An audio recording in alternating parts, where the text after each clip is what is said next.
మండలం నుంచి వచ్చిన అధికారులందరూ కూడా వారి యొక్క ప్రగతి రిపోర్ట్తో పాటు ఉండవలసిందిగా తెలియజేస్తున్నారు.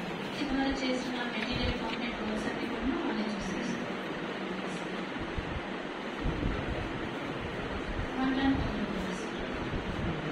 ఇంకొకటి మన వెలుగుమట్టము వీచర్ చేశారు సార్ ఆయన. అయితే సబ్సిక్వెంట్ గా కలెక్టర్ గారి ఇన్స్ట్రక్షన్స్ ప్రకారంగా తిరిగి రివర్ట్ చేసుకోవడం జరిగింది. మన ఈ ట్రాన్స్ఫర్స్ తర్వాత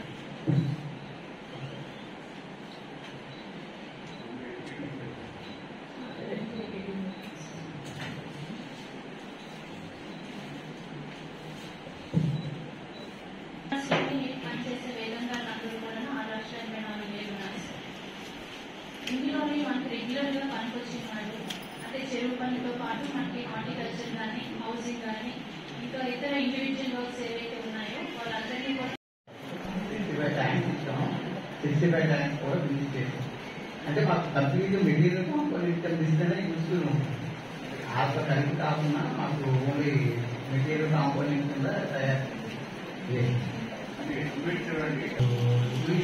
దాని వర్క్ ఎక్కడో కంపల్సరీగా ఇరిగేషన్ డిపార్ట్మెంట్ వాళ్ళు టెక్నికల్ శాంక్షన్ ఇవ్వాల్సి ఉన్నారు. ఉండడంతో మన ఈసీసీ ఏం చేస్తున్నారంటే సార్ 20 lakhs ఉంటే 10 lakhs కానీ ఒకే చెరువుని 2 ఆర్గానిక్స్ కింద వేసి బేసిక్ షెల్టర్ ప్రాబ్లం లేకుండా ఉండడానికి కోసం వర్క్ డెవలప్ చేశారు. ఇప్పుడు ఏమంటున్నామంటే 20 lakhs in addition to that మన ఈ స్లూయిస్ ఏదైతే ఉన్నాయో మన మెటీరియల్ కాంప్లెంట్ ఆ స్లూయిస్ రిపేర్స్ ఏదైతే మోస్ట్ ఇంపార్టెంట్ అర్జెన్సీలో ఆల్రెడీ పెయిడ్ సార్. నాట్ 9.6 అదే సిసి రోడ్స్ కి మనకి 94.2 సార్. 7.61 motion sir. ఇవి కాకుండా మిగతావి మనకి ప్లాంటేషన్ ప్లాంటేషన్ జిజి అనేది పారామీటర్స్ ఇచ్చాయి sir. Work pads main boards ఇవన్నీ అదర్స్ లోకి వచ్చేసాయి సార్. నోట్స్ మనం అప్లోడ్ చేయాల్సింది వర్క్ అనేది సిఆర్డీ నుంచి ఇంట్రడ్యూస్ చేశారు సార్. కాంటెక్స్ట్ ఏమంటే మనకి చెరువులో పనిచేసేటప్పుడు అనుకున్న స్థాయిలోని మెజర్మెంట్స్ ప్రకారంగా ఇచ్చిన ప్రీ మెజర్మెంట్స్ ప్రకారంగా చేయడం లేదు.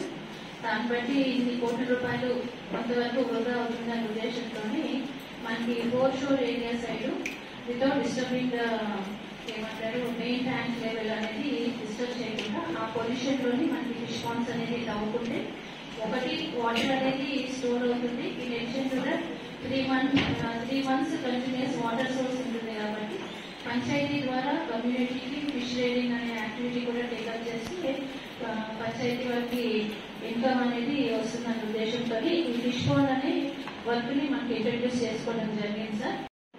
వాళ్ళు విధి విధానం అంటే వాళ్ళు ఉండడానికి జీవన విధానానికి మెరుగుపరచడానికి ప్లస్ వాళ్ళకి లోడ్స్ అంటే మీరు చెరువులు తవ్వుతున్నారంటే దానికి కావాల్సిందంటే వాళ్ళ అగ్రికల్చర్కి ఒక వర్క్ ఇవ్వడానికి ప్లస్ వాళ్ళు ఎక్కడో వలసలు వెళ్ళిపోకుండా మేము ఆపడానికి ప్లస్ అసెట్స్ క్రియేట్ చేస్తున్నారు. వాళ్ళ ఇంటి ముందున్న సీసీ రోడ్ కావచ్చు లేకపోతే ఇప్పుడున్న ఫామ్ పాండ్ ఫిష్ పాండ్స్ ఇవన్నీ కూడా వాళ్ళకి వేతనం ఇస్తూ వాళ్ళకి కావాల్సిన అసెట్ మనం క్రియేట్ చేస్తున్నాం. సో కొంచెం క్లెవర్గా ఇంకా వాడుకోండి. సో మీరు ఎలాగైతే నేషనల్ అవార్డు ఈ జిల్లాకు 2 సార్లు వచ్చింది కాబట్టి సో ఖచ్చితంగా మీకు వర్క్ ఏంటో తెలుసు, ఏం చేయాలో తెలుసు. చిన్న మోటివేషన్ ఎక్కడో డిఫరెన్స్ వచ్చింది. సో మీకు ఫుల్ టైం పీడీ ఉన్నారు. గతంలో పీడీ ఒక ప్లాన్ లేదు, ఇప్పుడు ఆ మేడం ఉన్నారు. కాబట్టి మీ టార్గెట్ మీట్ అవ్వాలంటే మీరు ఎలా పని చేస్తారు, ఏ రకంగా చేస్తారు ముందస్తుగానే ప్లాన్ చేసుకుంటే ఈజీగా మీట్ అవుతారు.